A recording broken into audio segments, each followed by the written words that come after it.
of the academic subcommittee to welcome our chief guest for the day or speaker. Good evening, everyone.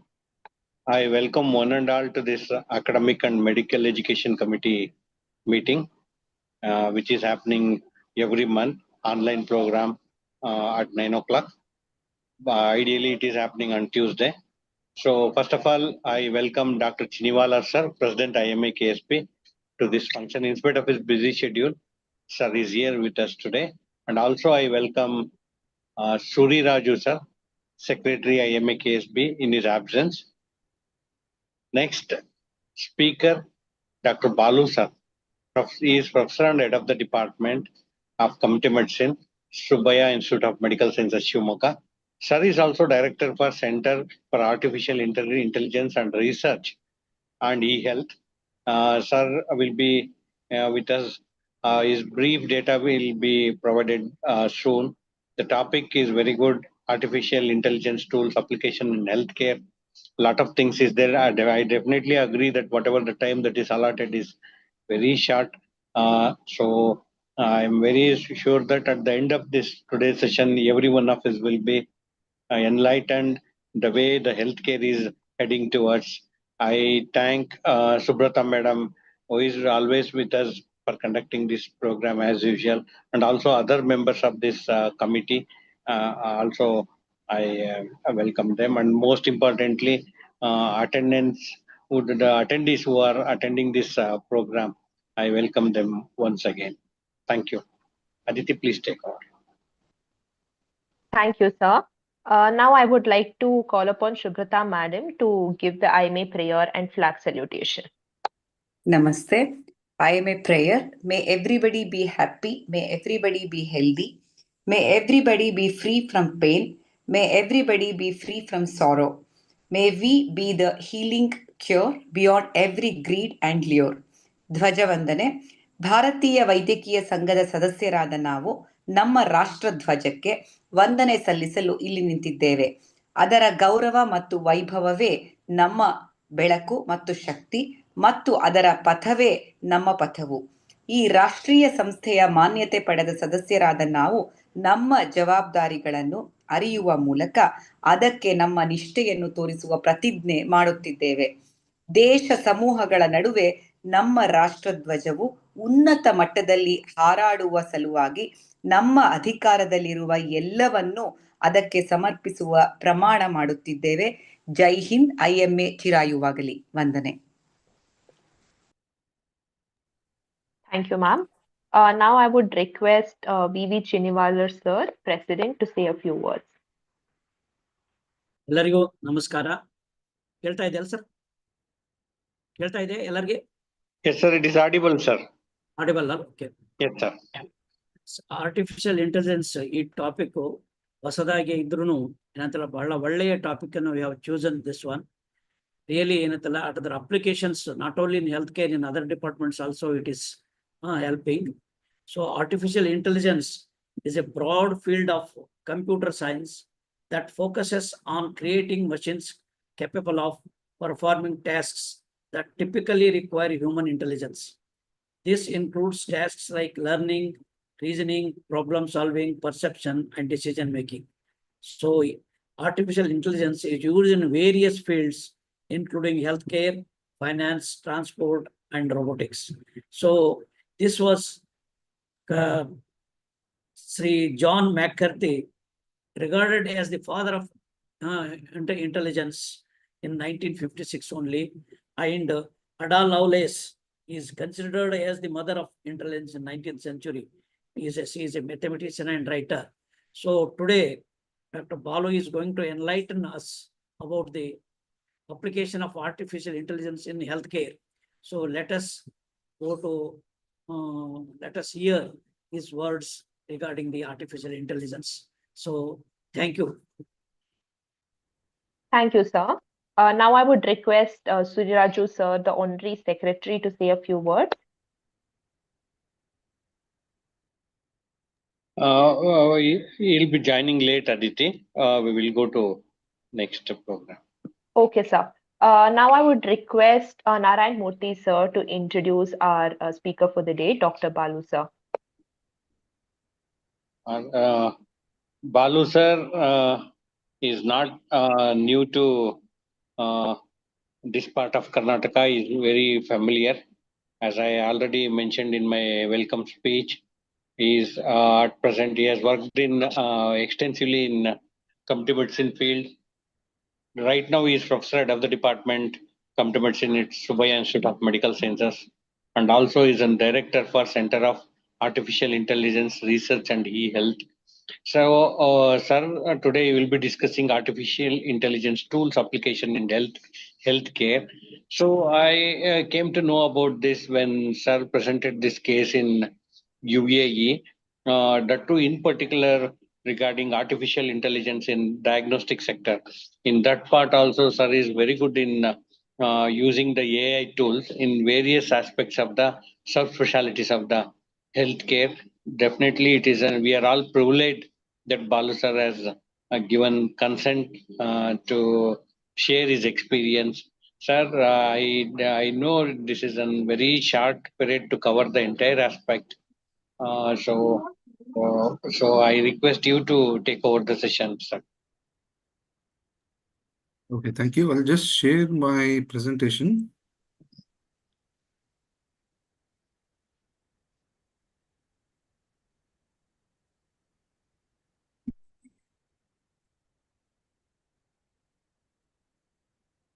I hope slides are visible. Visible, sir. Okay, I will start and keep it very brief. At the outset, I am thankful to the IMS Karnataka State Branch, mainly the Academic and Medical Education Subcommittee, the President Chinivalar sir. I was happy to see Suri Raju, who is now Secretary at IMA. Narayan Murthy sir, I have been interacting with him since very long time. Thanks for giving me this opportunity to share AI applications in healthcare. What I'm going to do is I'm not going to cover too much of theoretical part. Just keep my presentation to what we are doing here at Subbiah and also in other places, supporting government and other agencies, so that you can look at how you can use these tools in your regular practice. And briefly, I'll touch upon some guidelines which you need to keep in mind whenever you want to use the AI tools. So this is broadly we cover. We call this program as Suprabhat. Our whole idea is most of these AI tools were developed for corporate sector or to be used in a tertiary care setup. When we look at healthcare access, we need these tools to work in community settings. So that's the whole idea why we set up a separate center here at Subbiah Institute of Medical Science and also at Subbiah Research Institute.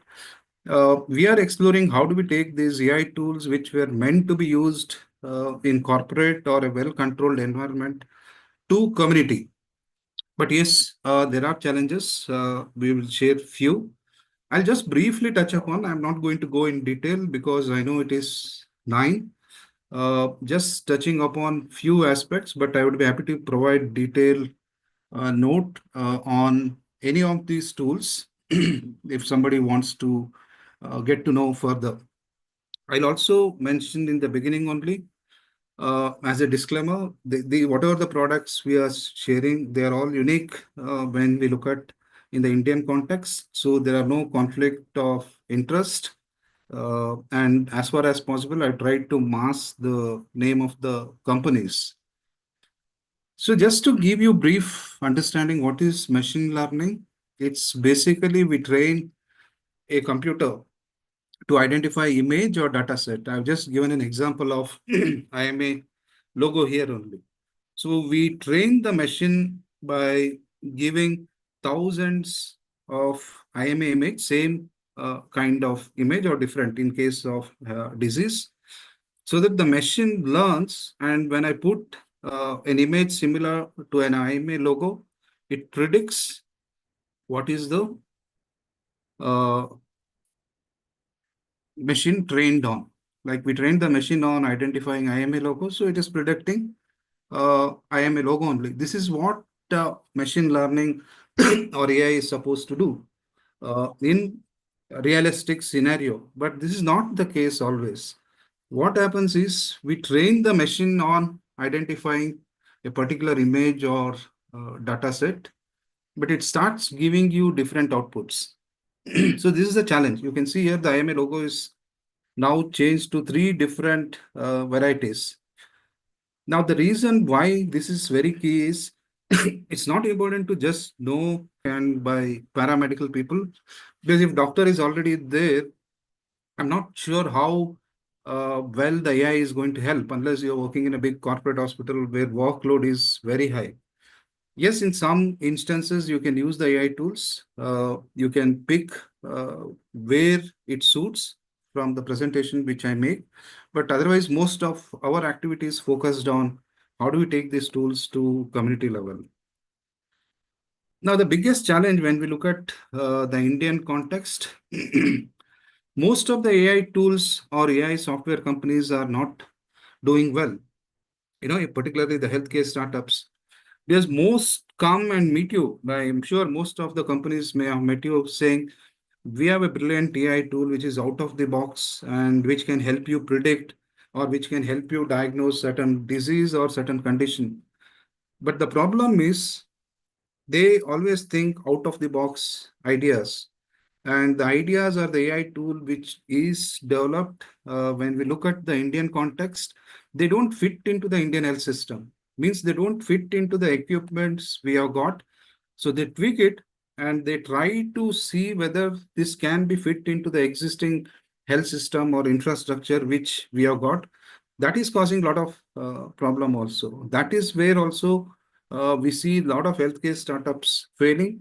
A lot of doctors also lose hopes on using AI tools because it starts giving you very wrong outcomes. So let's look at some of the tools. Now, whenever we are looking at bringing AI tools, particularly at public health level, we look at evidence. Is there a need to bring the AI tool? That's the first question. Now, that should apply to your clinical practice also. That should apply to your hospital setting also. In the community setting, we take data. Like, just to give an example, what are the problems in India? The first is the problem of anemia. I'm not going to go into the detailed statistics. Second, we have huge problem of diabetes. We have huge problem of hypertension. That means there is high chances of people living in rural area or even in urban going into complications. So how do we use AI tools to address early identification of complications or even early identification of the disease? This can apply to your practice also, but always look at evidence where and why you want to use AI in your hospital setting. Just because AI is there, let's not bring it. There has to be an evidence to show, yes, if I bring this AI, it is going to make this kind of an impact, or we can expect to get certain outcomes. The last one, I'm not going to go in detail. The issue of cancers. We all know the cancers uptake is very, very less in India. The major reason is most of our diagnostic screening tools are located in district hospitals or in medical college and in some corporate hospital. Access is the big issue. So how do we improve access first to screening? So that is where I request all the people who are attending, don't take AI tools blindly to your clinic or your hospital. Look at, is there an evidence to bring that tool to your hospital which will improve patient outcomes or improve quality care, or will it reduce your cost? AI is not cheap. I'll come to that little later. So we look at some of these data and see how we can bring some AI tools to improve access, help identify diseases early, prevent complications. And we always at Subaya here, we have made this concept of we don't take any AI tools which don't go in a mobile phone, because we believe that if an AI tools requires one more equipment or one more device to be used, the whole purpose of scale the whole purpose of improving access goes waste. So we call this as one ml approach. Whatever we try to do, it has to go through the phones, because 70% of our rural population has smartphones. Everyone in India uses smartphones. That is where AI is also shifting trends. Everyone is looking at how do we integrate these devices into smartphones so that people can use it as a self-monitoring tool, or in some cases, you can use it also as a screening tool. So my presentation will more focus on using mobile phones for screening, not basically into diagnosis, because I still believe AI is to be used only as a screening tool, not for diagnosis. It is basically for triaging and task shifting. So let me start with one of the things, because most of you will be in the private sector and also in the public sector. The challenge we face when we look at TB diagnosis, 90% of the cases, 70 to 80% of the cases, I've not mentioned the district. This is the project we did about 3 years back. Not engaging private sector, actually, it was more with the government sector. But in the same district, we also noted that the main diagnosis of TB in private sector is through X-ray, nothing wrong. Because access to private sector to sputum is very difficult, particularly when we go to sub-district level. So most use X-ray as one of the diagnoses for TB or any lung health. Now, for us in TB, I mainly work in the TB field. One of the challenges we faced was, are we doing, this is the common question everybody asks, is there a overdiagnosis of TB by chest X-ray? Because in most of the time, the flow does not happen as per the protocol. Although chest X-ray is there, it's also mandatory to look at sputum. Now it has been tweaked. So this is a pilot we did in 5 districts, engaging government sector. This year, we are looking at private sector engagement. What are the AI solutions available for chest X-ray? Because this is the buzz. You go anywhere, any presentation in radiology or even in pulmonary medicine, AI for chest X-ray, AI for CT is the in thing. So we have some products which are validated in India. Please remember, whenever you are looking at using AI solution for chest X-rays, it has to be certified. Certified to be used or endorsed by either the government or by the WHO and also by the regulatory authorities. We'll come to that later. Now, what are the solutions available for chest X-ray analysis? One is the standard software, which you can use it through your computer. Wherever the X-ray comes and loads into the computer, you just upload to the cloud. It gives you AI report. I'll show you a little later. The second option is you have an app-based solution. You can use an app, take the picture of the X-ray, upload it, and automatically it also gives you the report. Now, of late, since last 1 to 2 years, the entire solution has been created to work offline, because in majority of the places, they started realizing online is not the way to go. So solutions work offline also. We have 2 options. Either you can use a computer-based system or you can use an app-based system. For us, computer-based system was challenged, so we went with an app-based system. How this works is you download the app, take the photo of the X-ray using the app, capture the app, upload it. Now, there are 3 different apps available. One is to be uploaded by the technician or whoever is using at the field level. One is for the doctors to get the report. Third is for program management, which is not much required here, but still, if you are looking at multi-site, you can use it. So once we upload it to the app, the AI takes less than 1 minute. This is the health worker access. For the health worker, there's no need for him to know complete diagnosis. It should just say whether that X-ray is having signs suggestive of TB or negative. Now that's how it gets highlighted in color code. We'll not go into detail. Now what the health worker does is wherever the red has come, he will also make sure that sputum is collected and refers the patient to the doctor. Now this is the doctor access. What AI does when the doctor uses that particular app is it will highlight where the lesion is, and it will also give you certain predictions based on percentage. This basically it is matching with the image which is stored in the cloud and highlights wherever is the lung lesion. Now this, I'm not sure how much it will be helpful in the corporate or medical college hospitals, but yes, you can use this for triaging. But in peripheral level, definitely it will help, because with the patient load and limited access to radiologist, the AI-based solution at least can pinpoint, okay, look, there is a lesion. You need to look carefully with this particular case. Again, it will not give diagnosis. No AI will give you diagnosis. It will always give you signs. Now, it's up to the clinician there to correlate the signs with the clinical symptoms and reach the diagnosis. Now, I also told you in the beginning, AI can go wrong, right? Now, let's look at what are the things which went wrong in this particular project we did. It looks very simple, capture the film and upload it. But we noticed that sometimes many people wear watch. If there is a female staff who is using this app, they were wearing bangles. It gets reflected on as a shadow on the X-ray box. This creates an artifact, which we know, but AI will not identify it as an artifact. It will identify it as a lesion. We also noticed in some places there was a window just opposite to the view box, and the window created artifacts. So there are a lot of artifacts which gets created which AI can't differentiate. And unfortunately, even if it's a normal X-ray, it gets picked as TB or there is some lung health issues. The second major problem we also faced when we were exploring this particular solution is the quality of the X-ray image itself, the position of the patient, how the image was developed, everything has an impact.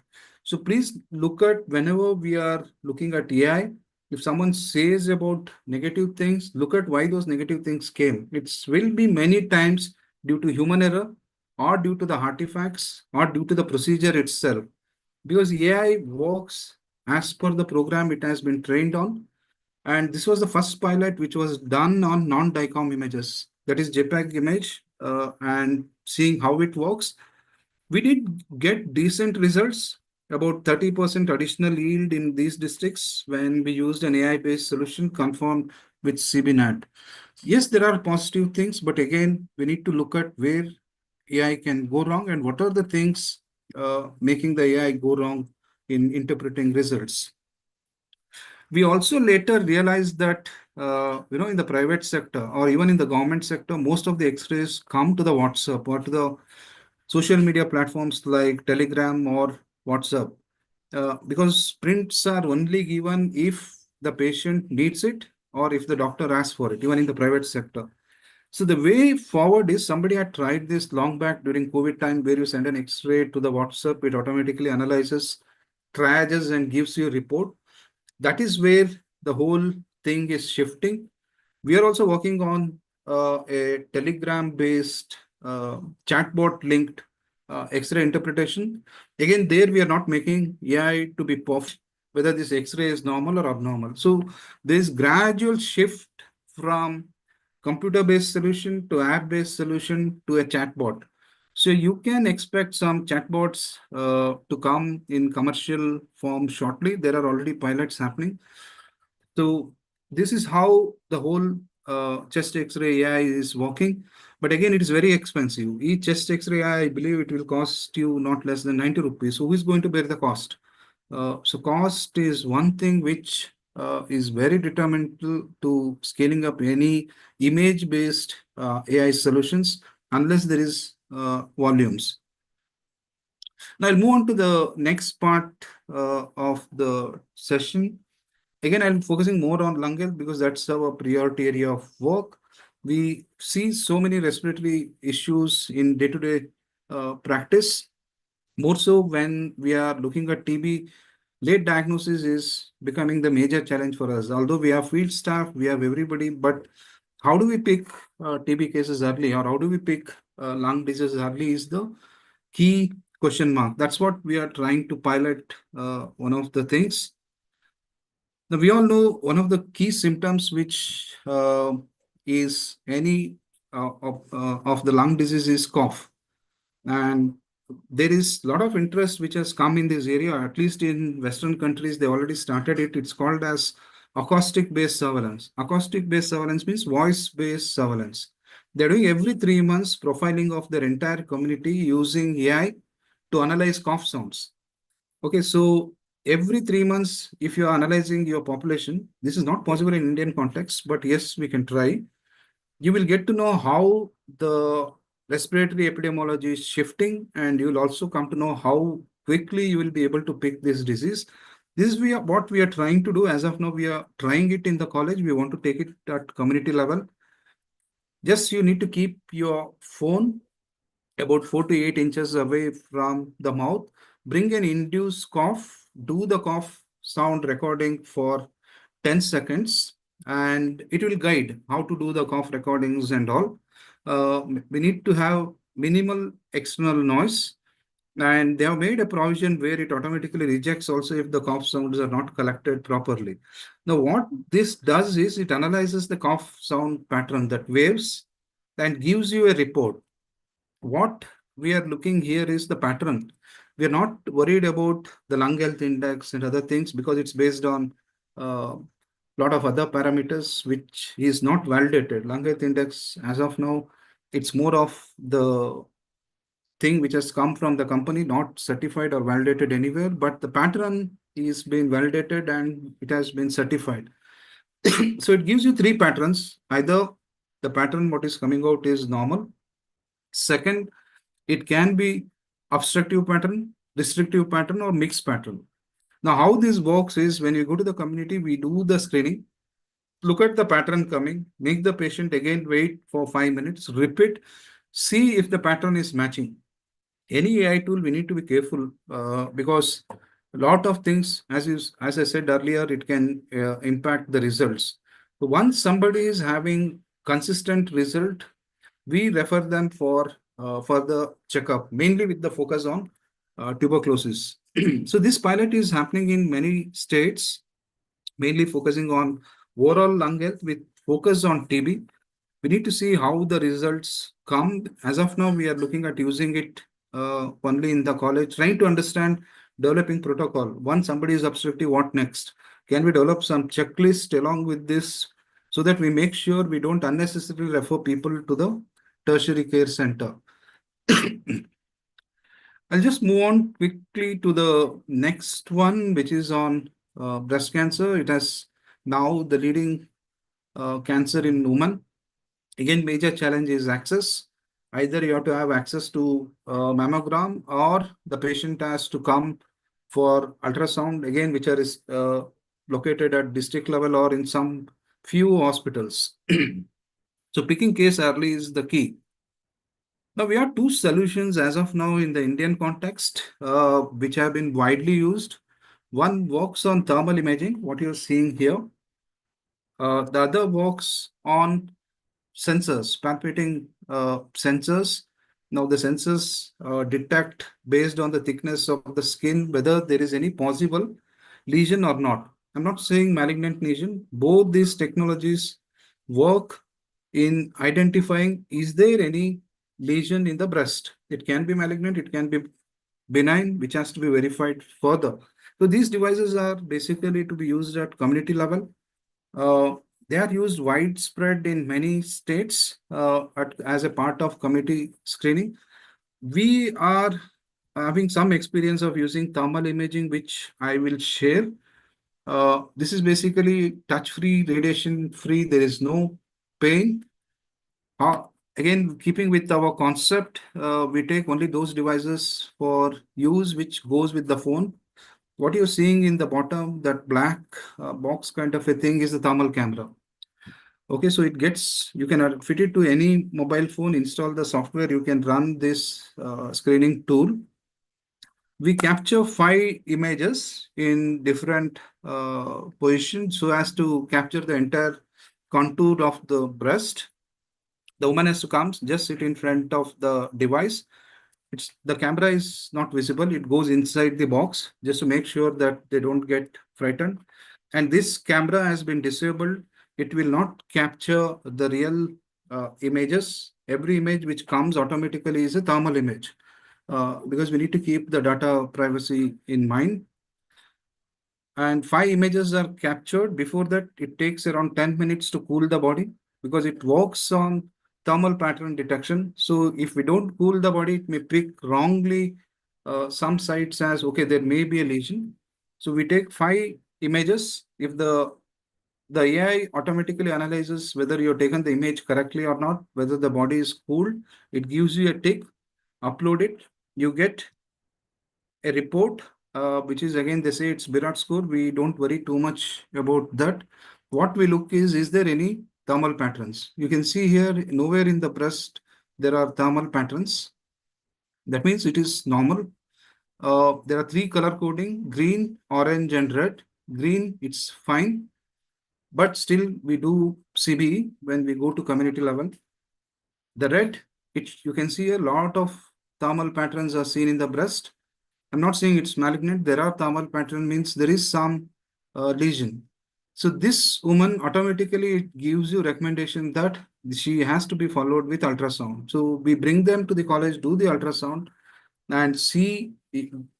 It's based on the surgeon's opinion whether they need to go again further for ultrasound, FNAC, or biopsy. We leave it to the clinician's discretion. So we need to be very careful because this can give very false positive results because it's highly sensitive tool. And in India, the biggest challenge is temperature. Cooling the body temperature is key to get good results. As of now, because we have good trained team, they're able to do good work. But yes, training challenge is how to bring down the body temperature in such hot climate. And we can't do more than 5 to 6 screening in a day. We don't do after 1 o'clock. It's basically 9 to 1. And it takes 15 minutes to do this procedure. Having an AC room will not help. It's good to have an air cooler patient sitting in front of the air cooler so that the body cools down properly. Challenge is it picks for many false positives. That means many of the lesions will be benign.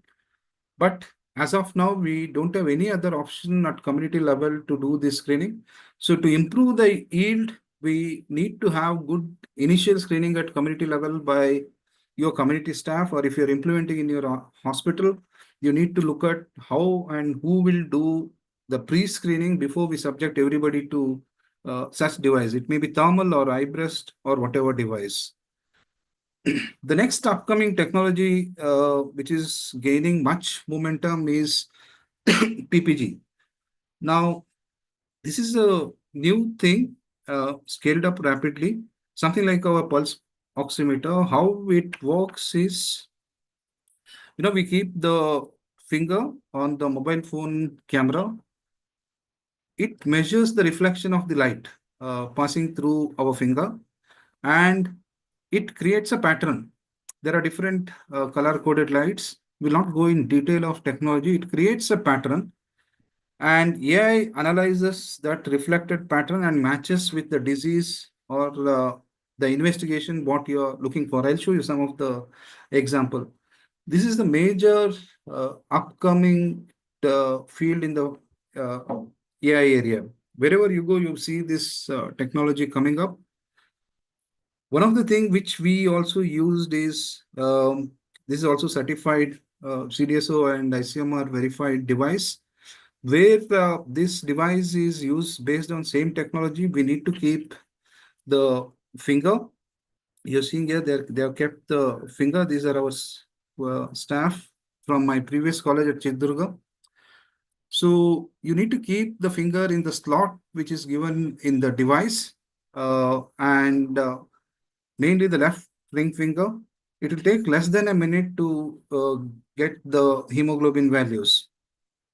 This is more suited if you are looking at outreach camps or NGOs, kind of a thing. I'm not sure how it can work in clinical setting, unless you're working in very peripheral taluka place where you don't want to send just for hemoglobin, it's fine.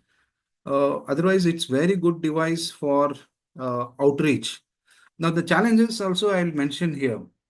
One, it doesn't work if there is a crack. If people sweat, you get very erratic results. We have seen the results go from first screening 7 to next screening 13. So challenge is in a country like India, and particularly wherever we work, this is in Yadgir, we need to ensure there is no sweating. There should not be any crack in the finger. People should not be wearing any mehendi. And if you're doing in urban areas, no dark color nail polish. All this affects the reflection of the light. The entire technology works on reflection of light. So that is a challenge. But yes, again, it's a triaging tool. Our own data shows it works 90% of the times correctly. Correctly means it puts the same person in the same anemia bracket 90% of the times. 10% of the times, yes, it goes wrong. So need to be careful. But yes, it saves cost, very cheap. You can do repeated testing in case if you think there is very abnormal values, you can definitely do repeat testings. The same technology also now moved into cardiac care.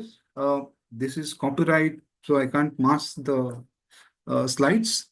So this is done by Philips. They are working on something using the same PPG technology to map.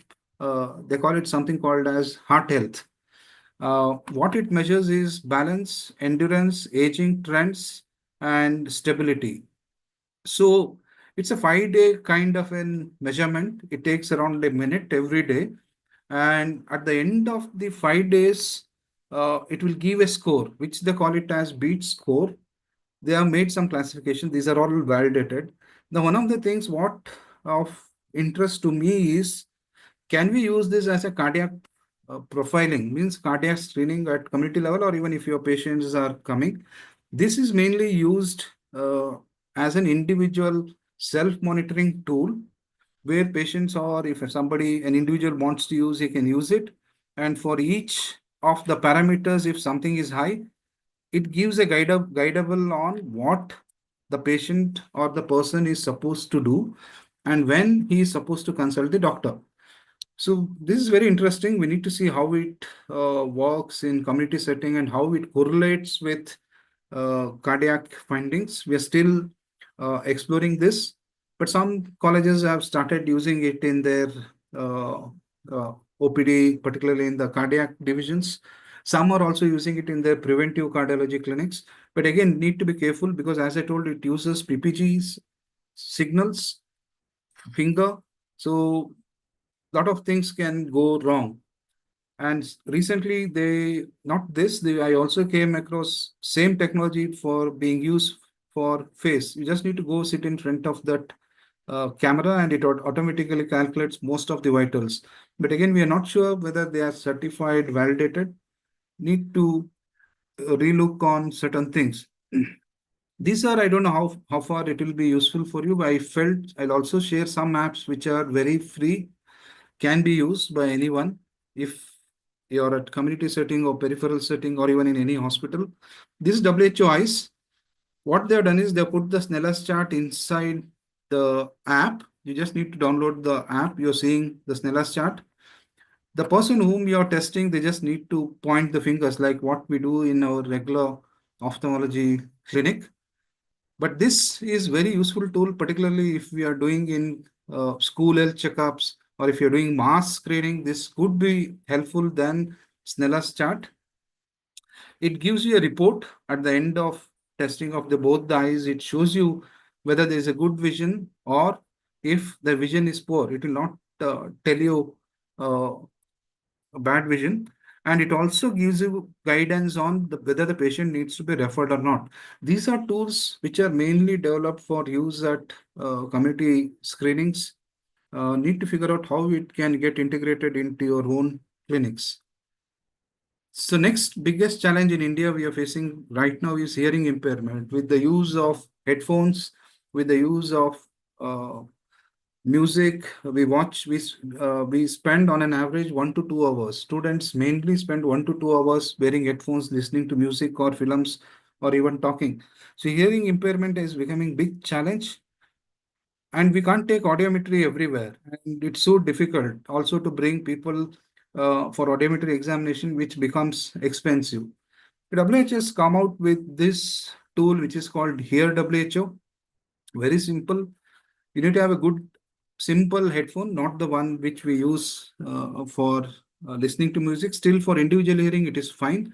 How it works is it gives you 23 times a 3-digit number in different frequencies, like 1, 2, 3, sometimes high pitched, sometimes low pitched, sometimes masked. So you have to key in every time you hear the number on the app. Okay, and after 23 times, it will give you a score, let's say like this, and says your hearing is okay, right? If the score is below 50, it doesn't mean they have deafness or other issues. They need to go for further checkup. This is very, very useful tool. I don't know who and where you can use. For us, we have now got permission to train the entire, thanks to Vinaya Madam and IMA Shumaga. We are collaborating with them and training the entire district college teachers. Means 1 or 2 from each college, we are getting them and we are training them to use this app in each and every college, because every college has these headphones and they can do the screening and refer them to district hospital for further checkup. We really appreciate IMA's help in getting this initiative forward in Shumoga district. We'll see how it goes. The last one is oral health. Oral cancers are becoming major challenge. This is done at the dental college here at Subaya Dental College. How this works, see, we don't have dentists everywhere. Now, that is the biggest challenge, and people also are not much aware of oral health issues. Now, what you're seeing like a toothbrush here is the device. You just need to wrap it with cover because to prevent infections.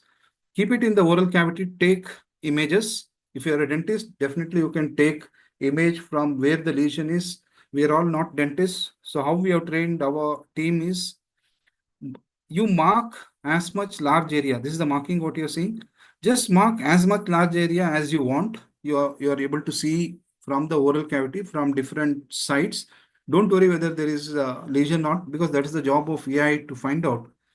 Now, once we upload the image, the AI again analyzes the image. Again, this is based on the same light reflection pattern. There are 3 different color lights.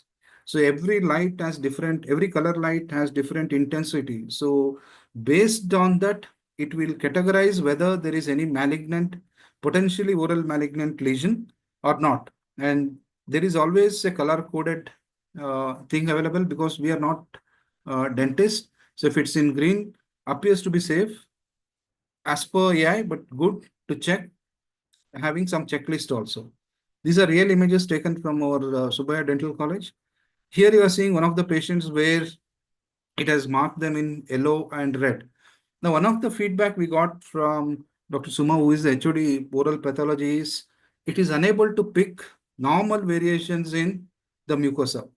Okay, the machine is still not trained on picking normal variations. It is picking normal variations also as abnormal and classifying them in as oral cancer.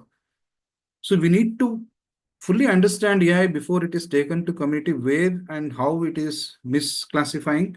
They almost done 600 screenings, but still one of the good tools. There are no other tools right now where we can take it at community level.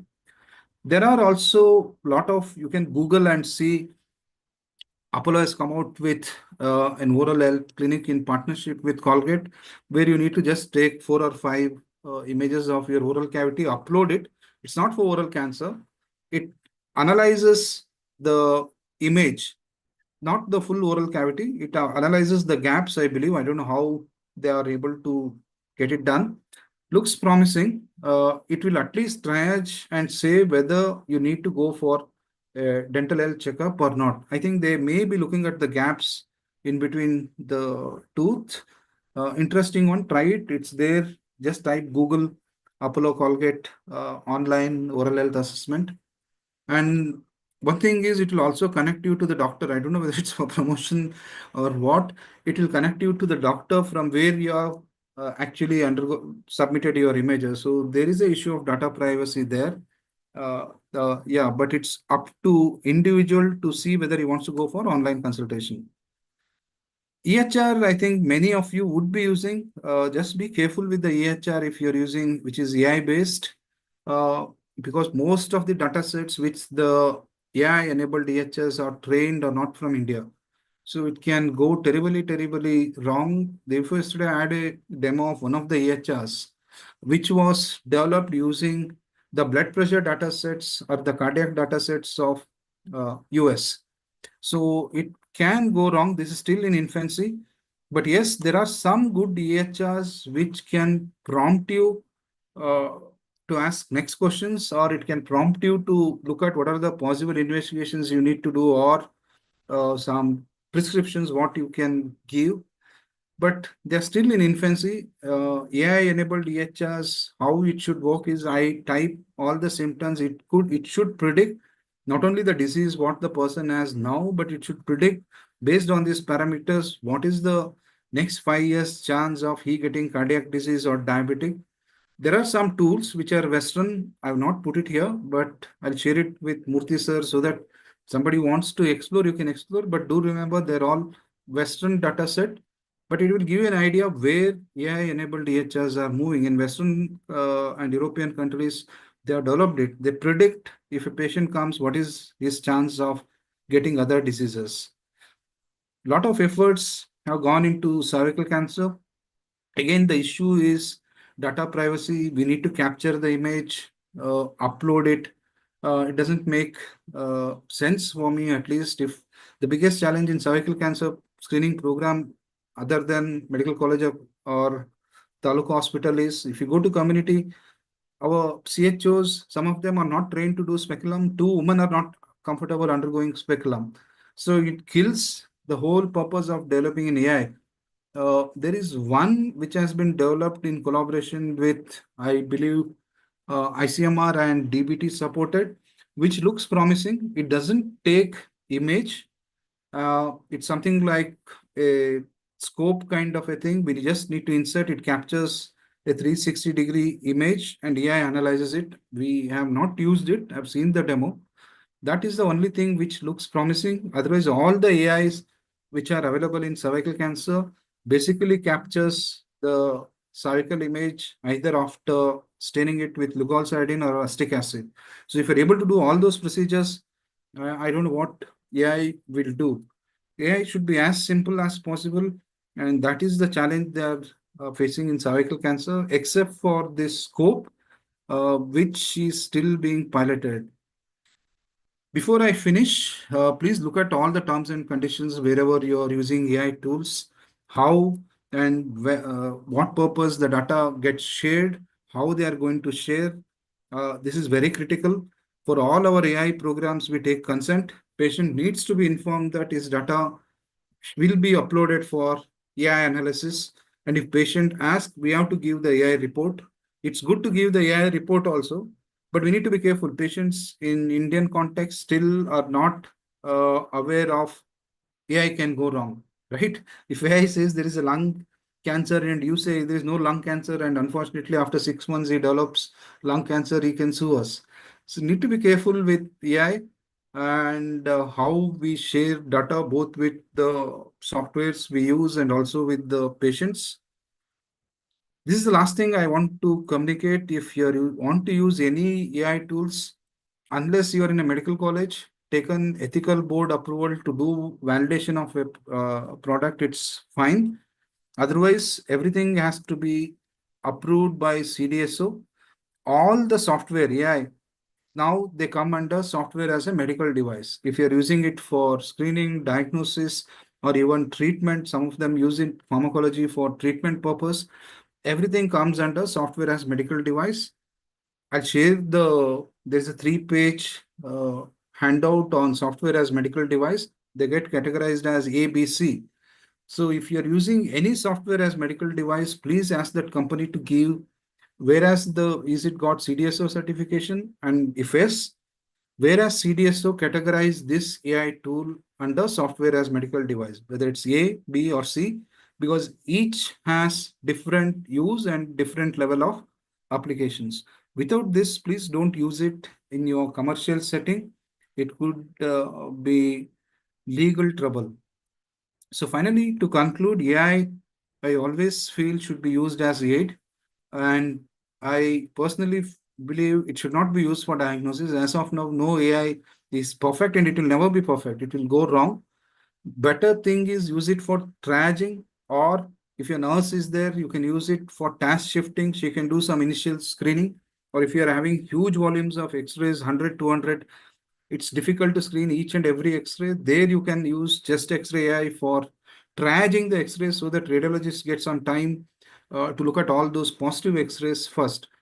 So we always use this as triaging, not for diagnosis. And most of the AI we use are at community level and basically for screening. Again, it comes with its own questionnaire. We don't entirely rely on AI. For each of these tools, we develop along with the consultants. I am PSM, I may not understand what are the questions we need to ask to re-verify. So please make sure there are additional questions to verify when AI throws out that it is positive, so that we don't unnecessarily refer patients because we increase the cost. Again, AI is not cheap. That's the big challenge. Who is going to bear the cost? You do chest X-ray AI, you have to pay radiologist also, you have to pay AI also. Now, both costs gets added up to the patient. You do thermal screening, you have to patient has to pay for thermal screening. Again, they have to pay for ultrasound or whatever. So that is where is the gray area as of now, which adds up to this cost. Maybe way forward it may come down, and government of India is committed for AI. They have given 300 crores to AIIMS. Tamil Nadu has developed its own AI. It's giving free of cost. They have developed for CT, not for us. It's for their government. And they've developed cataract screening app. A lot of governments are developing their own AI so that it can be given free of cost in their own healthcare setup. With this, I'll stop. And any questions I'll take. It's already time, sorry. Yeah. Any questions? Any questions? Thank you, Balu sir, for this informative session on how AI is useful in the present generation, which is very important. Now I would open this one for a question answer session. Anything can be texted, or you can unmute your mic and ask questions.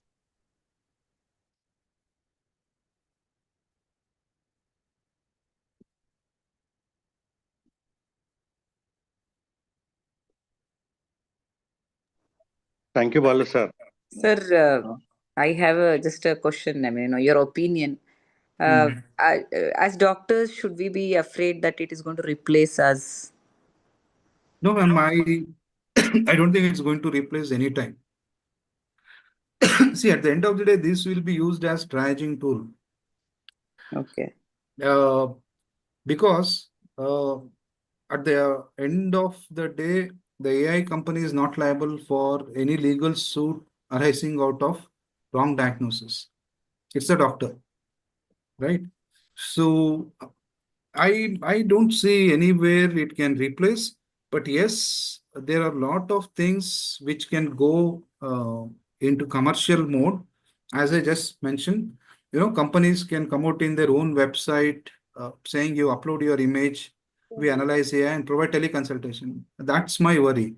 Will it lead to some kind of a corporatization where most of the healthcare happens through e-consultation? It's already there. That is the worry. Rather than replacing doctors, will it lead to creating some kind of corporate, or what I can call, some kind of commercial marketing? It can bring all doctors under one hub and labs under one hub, link them to specific labs, specific pharmacy. It is already happening. Okay. It's there already in the corporate. That is the worry. Thank you, sir. Thank you, Balu sir. All these days, in our laboratory field in particular, we were just using this artificial intelligence at a basic level, like automated release of normal reports. Only to that we were limited. Today we could, learn something more, like introducing this AI in cardiac markers. So thank you, sir. Thank you, Balu sir. I can give access if somebody wants to try these tools. It's all online. Yes, sir. If somebody wants to undergo cardiac assessment, I can share the QR code with you. They can just try, just to see. At the end of the day, we need to use AI to figure out whether it's really working or not. Unless we personally use it, we will not know. Yeah. Yes, sir. Our President IMA KSB is in the platform, sir. Yes. I request Chiniwala, sir, this will be of great help because our friends who are working in the rural sectors with minimum support, specialist support. So this AI tools, as sir is telling it, it will be of great help, sir. No, I told no. It depends. For example, Shimoga Sir, just one IMA. question, that is, Sir, please, sir. this, whatever the results which we're going to get through this AI, so are they totally, if they compare with other some technical what we do, are coming to exactly correct or little bit this, any changes? Sir, it will definitely go wrong. Our own experience is, as I told, most of these AI tools are developed in controlled environment. Now, if you're using it in a tertiary care hospital or in a private hospital where there is good setup with little human interference, AI will come near close to 95% because there are no errors. Unless there are errors, as I told, in taking chest X-ray, position of the patient, those impacts. But otherwise, I don't think as we move more closer towards Taluk, because of the lack of infrastructure to use this AI, we try to fit into existing system. That is where all the wrong results starts coming in. That's why I told it adds up to cost. We can't entirely treat a patient based on AI results.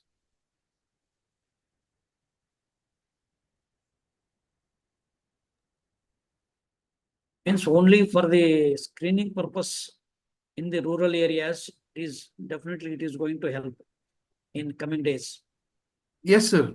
Although companies promote it as a diagnostic thing, I don't agree because we have a long way to go. We don't have Indian data sets. We don't know how these work on Indian patients. Although chest X-ray, I'm fine because they are all developed using millions of X-rays. But other tools, we don't know how they work. But as I told, we need to look at how and where we can use. Like we collaborated with IMA Shimoga for scaling up hearing impairment.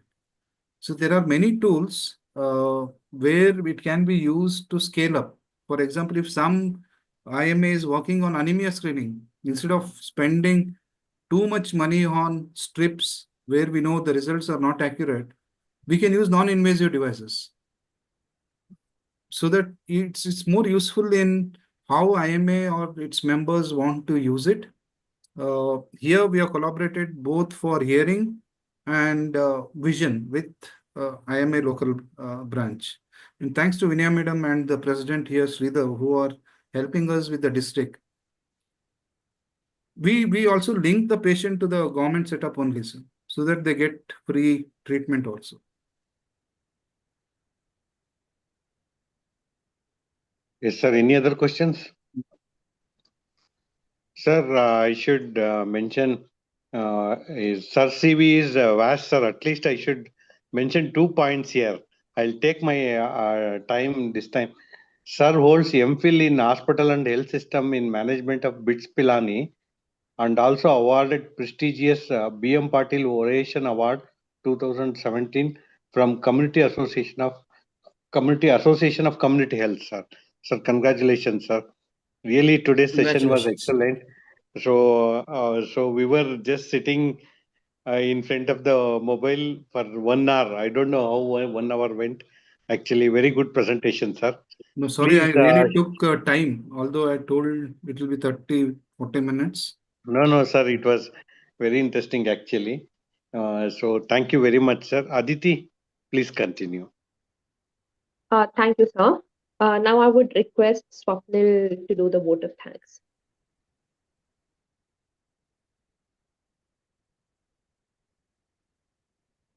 Good evening, everyone. Thank you, Aditi.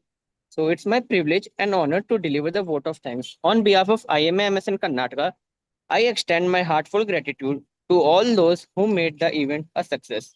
First and foremost, I would like to thank our esteemed guest speaker, Dr. Balu, for gracing us with their presence and sharing such inspiring words and thoughtful provoking words. My sincere appreciation goes to the organizing committee for conducting such events.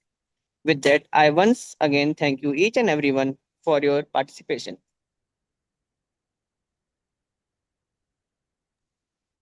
Thank you all. Thank you, Thank you, in sir. particular, Balu sir and Chiniwala sir. No, I need to be thankful to all of you. Any help from my side, I'd be happy to assist. Yes, sir. With IMA. Yeah, anytime. Thank you, sir. Very Thank kind you, of sir. you. Yeah. Thank you, sir. Thank you. You're welcome.